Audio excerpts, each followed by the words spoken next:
¿Cuán inspirador puede ser un profesor en cuanto a aprovechar todo su potencial como educador? Si pasa más de la mitad de su tiempo puntuando, evaluando en tareas administrativas, planeando y haciendo horarios.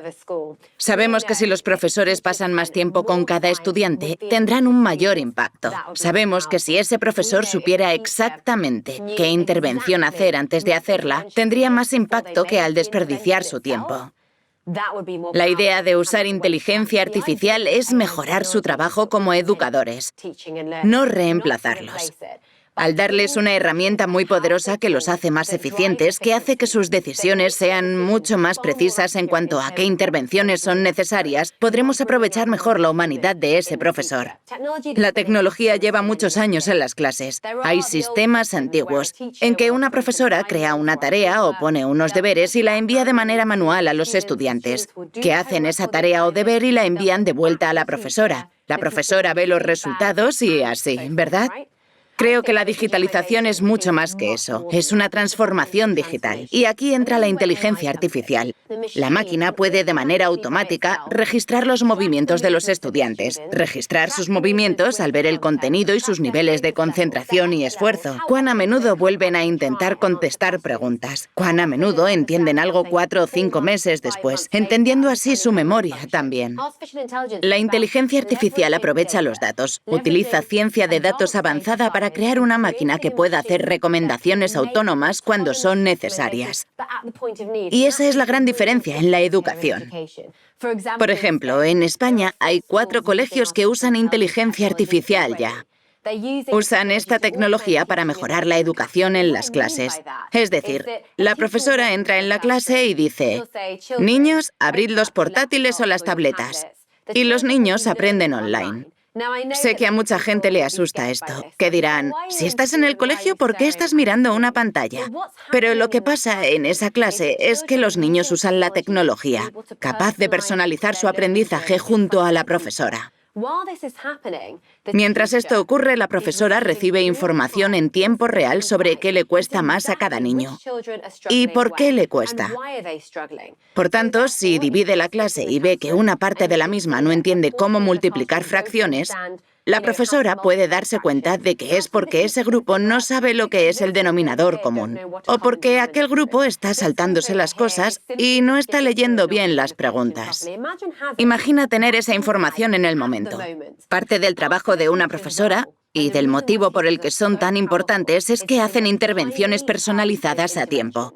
Cuando presentamos la inteligencia artificial a los profesores, como es de imaginar, la mayoría la ven y piensan: espera, ¿y mi trabajo y yo? Y suelen asustarse de la tecnología, les asusta la recogida de datos, les asusta que los vaya a reemplazar una máquina. Pero la realidad es que ninguna máquina puede reemplazar la interacción cara a cara que hay entre un profesor humano y un estudiante humano. No es posible. Soy madre de 2 hijos. No enviaría a mis hijos a un colegio donde dieran clase robots y máquinas. Quieres que vayan y puedan interactuar con un profesor que los inspire. Desde la perspectiva de los padres, imagina una máquina que pueda aprender cómo aprende tu hijo. Cómo rinde tu hijo en cuanto a esfuerzo, memoria, habilidades, faltas de conocimiento. Imagina no dar esa tecnología a tu hijo. Es lo que solemos decir. Como padres les puede preocupar qué está registrando el programa. ¿Qué datos está recogiendo? ¿Está recogiendo información personal sobre el niño? Creo que lo importante como padres, como guardianes de nuestros hijos, es asegurarnos de usar tecnología que sea muy clara en cuanto a qué datos está recogiendo.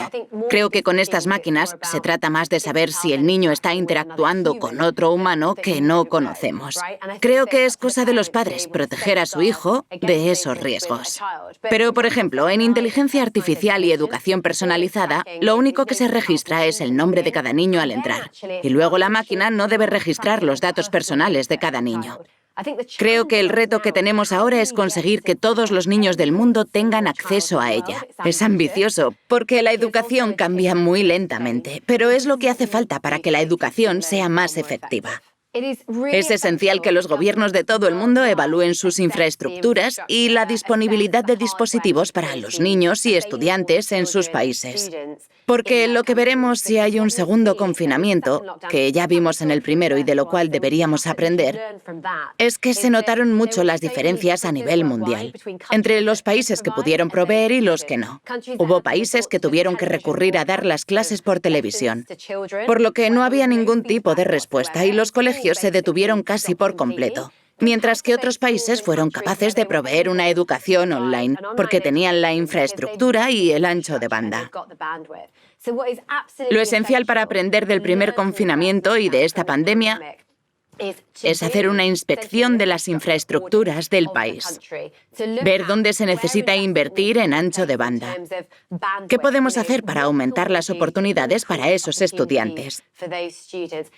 ¿Tienen los dispositivos o comparten un único móvil entre, por ejemplo, una madre soltera que trabaja y 3 niños que intentan acceder a su educación? ¿En qué se necesita invertir? Es mucho dinero, parece mucho dinero, pero la pérdida económica futura si esos niños se quedan sin oportunidades en la vida porque se perdieron su educación es mucho mayor. Tener una estrategia a corto plazo para un segundo confinamiento, una a medio plazo y otra a largo plazo es lo más sabio. Y creo que estamos empezando a ver cómo algunos gobiernos ya se están movilizando y contemplando el problema, pero necesitamos una respuesta global.